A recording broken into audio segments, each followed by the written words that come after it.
Disability Arts Forum.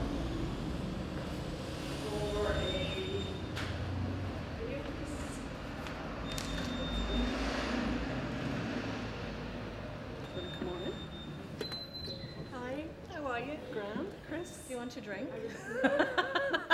Make sure you get the strawberries, very important. Very good strawberries. Drink of water actually. Water. Okay. Oh, you've got gingerbread men too. I know. We had a Matt Hatch's tea party last week. Right. Leftovers. I think it's really important. It's very important to our members as well. We've got people who they've come for the first time and they've made friends and they come on a regular basis now. Yeah, it's quite kind of social on that, and that's important. Do you want to say anything about the Disability Arts Forum in general before we have a look round? Okay. For starters, it's the Arts and Disability Forum, Right. and that makes a big difference. The reason is disability arts is an art form in itself, and it's something that can only be done by disabled people. And it's where disabled people produce art that's informed by their experience of disability, which sometimes is what we do. This actually fits in. But we deal with all kinds of different disabled artists and disabled people who just want to have a go, right through to people that have got professional careers. Yes, I think that's a nice kind of breadth of experience that you always have here. You know, it's not, you know, it's always a surprise, specifically on that. It's sometimes a surprise to us as well. That keeps it interesting, doesn't it? I think so. I think we're interested in being able to take risks with the work that we show as well, and I think maybe that comes with a confidence of, you know, of years. It'll be all right. I'm just not going to fret too much about this and trust in people. And how long have you been here now? This has been going since 1993. I think in this space only for the last few years, Yeah. and I've only worked here since October 2009. Okay, that's great. Thank you. We'll have a wee look round. Can I introduce you to Yep, Leo? Leo. Leo's He our was the gallery other officer. He was the other one to say please. Leo, hi. Hello, how you How doing? you doing? Good. Grand. You were the other name to say please talk to Leo Uh-huh. if you don't know anything. So you're in charge of the gallery, I am indeed, yeah. and artists are a very particular bunch, aren't they? It can be. I suppose everybody's got their own kind of ways. And is it if any artists were specifically looking at this, if any artists specifically were looking at this who might be interested in looking at showing or with yourselves, Yeah, sure. what would they do? Well, if they're local, then I'd ask them just to call and have a chat sometime, and then we take it from there. You know, I mean, obviously, if they're, you know, if that's not an easy thing for them, then you know, a phone call or an email, we can start the conversation that way. You know, and try to sort of. It's tricky because we don't. There is a sort of formal way, but it doesn't suit everybody, and I don't think that you get the best responses from that way. You know, way people are happy to do it. whatever's the most suitable for the person, really. You know. So that's the way. Okay. You know. That's grand. Thank Super. you. Thank you. Okay. We'll just have a wee look around. Certainly.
For agreeing to talk to us, Andrew Cochrane, and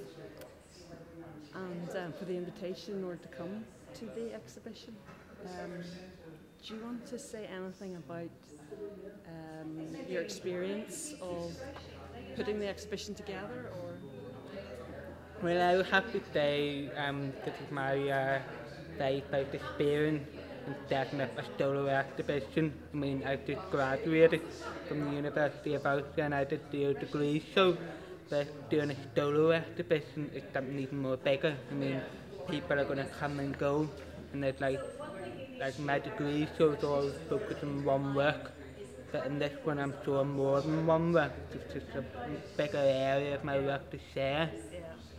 And would any of this work have been within your degree show work? Yes, misting is that was my recent work, and I felt that my latest powerful piece that I wanted to show, so that's the main work in the solo exhibition. Would you say in what you say that comes from your experience of being a deaf artist? And it's very humorous and interesting, you know, how that's coming across. Did using that as a subject just come naturally, or did you think, am I going to ignore this, or am I just going to try and? Well, in art, I thought I wanted to make something that reflected myself, my own personal experience, and I thought to use my deafness. It's quite a powerful piece because I always have my moment where I kind of get low and frustrated and agitated, so I like to make work that reflects on that. And again, humour is one of the main things I like to put into it, with the comical and funny, so it brightens up everything, so that's one of my main focus. And would you say then that it has, you've used it as a way of getting through that frustration? Because it is really funny what you're saying. And what's come to my mind is if you didn't have this outlet, how frustrating it would be. How frustrating it would be for you. So it's like one of the work, my installation, 7.5 of my first piece, based on my frustration. And in one of the videos, I'm actually shooting a real shotgun, so it's like a relief. So it's kind of like, it's so angry and frustrated, but when you're shooting, it kind of relieves everything. You kind of feel more relaxed about it. So, we encourage you to shoot more, no? No. That was just a one-off piece. Like the canvas, the paint splatter, I actually fouled at it. And then again, it was like a reflection of my own personal experience. Is there anything that you would like to tell us, or anything specific? Well, at the minute, I'm really interested in making work out of speech bubble, because as a deaf person, I would need to be very visual, and communication is really important, so visual communication has come into my work with these speech bubbles. They're all coming out, and I make them quite comical in places, so it's for both audience, hearing and deaf, to share both of them and to enjoy it and maybe laugh a wee bit. No, they are. You're saying specifically The Missing is one of your new pieces. Yeah. Can you tell me a little bit about the location and then how you came across the piece? Well, I was very fortunate that my dad knew a friend who had a farm, and this here is actually an old airfield. Right, it looks like an airfield. So it's just a long strip of an airfield. And I thought, with my childhood love of Star Wars, I thought I wanted to make a large-scale airplane out of cardboard and walk down the strip of the airfield. So there's a really nice connection with each other.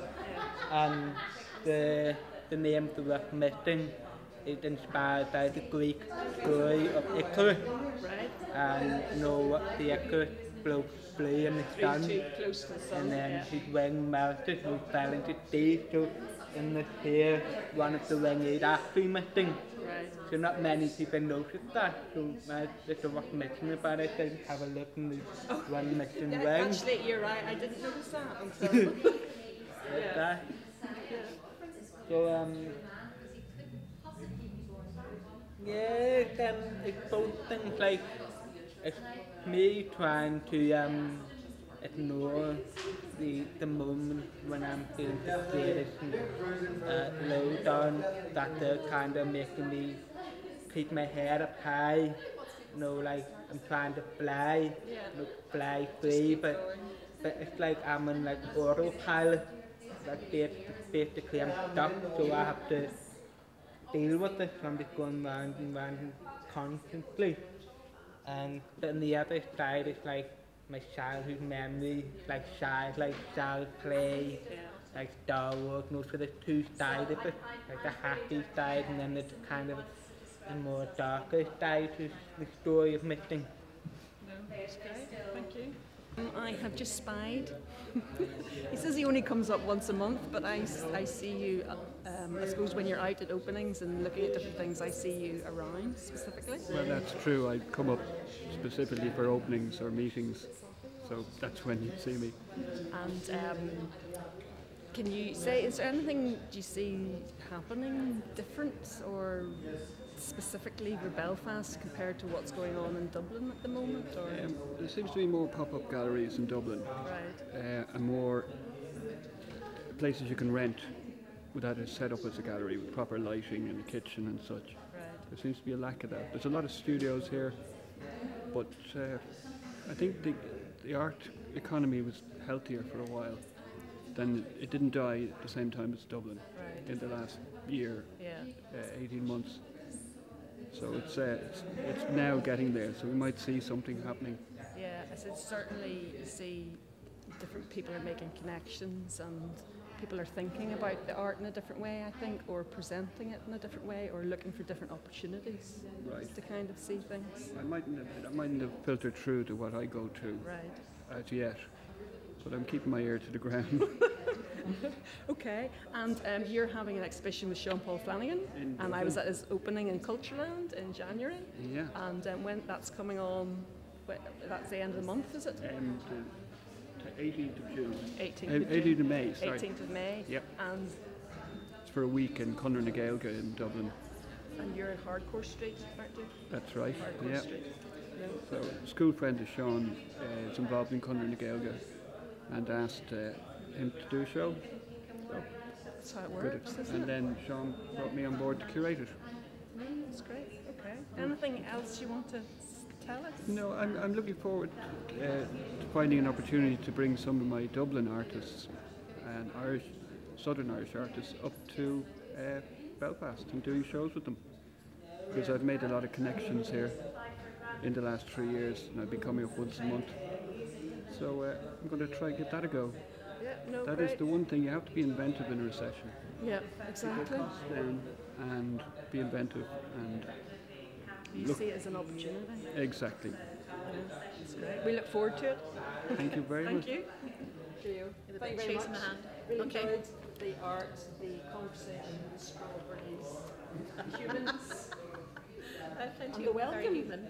Great to see you. Come Right, back again. thank you. Bye bye. See you.